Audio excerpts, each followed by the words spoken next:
আপু এই যে হেয়ারটা অন্য জায়গা থেকে করছিল, করে এই যে ড্যামেজ করে নষ্ট করে ফেলছে।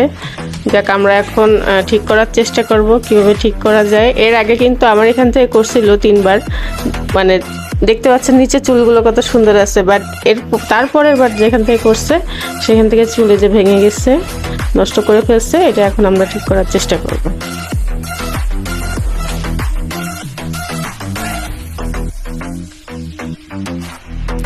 এটা হচ্ছে আমরা ক্যারাটিন করছি, ক্যারাটিন রিবন্ডিং।